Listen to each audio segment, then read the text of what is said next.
Funeral traditions in each region are different.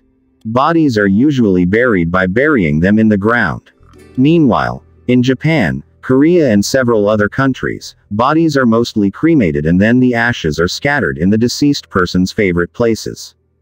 But it seems that there is nothing more terrifying than the funeral ritual of a tribal chief or Viking king. As an illustration, the Viking king would not be burned alone but accompanied by a female slave. When a king is declared dead, he will be placed in his own house for approximately 10 days. During that time, his men built a very large, magnificent ship. The size of this ship depended on how rich the king was. The richer you are, the bigger the ship. This is because in Norse Viking culture, kings were allowed to bring their valuables to be burned with their bodies. On the same night of his death, a female slave would volunteer to accompany the king into the afterlife. However, the female slave was not simply killed. Norse culture believed that a man's sperm was the essence of life.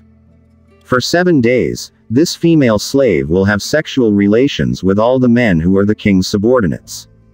You can't refuse, you can't run away. This female slave must be filled with male sperm. It indicates that she has been filled with the true essence of life. On the last night, intimate relations will take place on the king's final resting ship.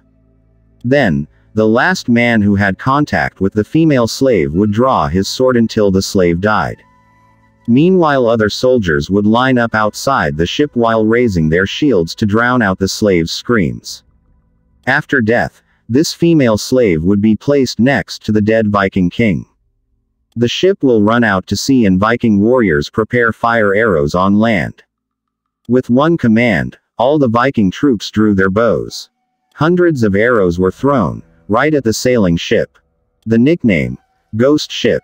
The ship will burn violently and destroy the bodies of the king, his female slaves and his belongings. After the ship was completely destroyed, a tombstone or inscription was made on land. It was a sign that the king had died. Even though he wasn't actually buried on land, at least there was a memento in the form of a gravestone that his wife and children could visit in the future. This gruesome funeral ceremony was capped off by several nights of food and alcohol feasting. That is the burial tradition of Viking kings from Norse culture.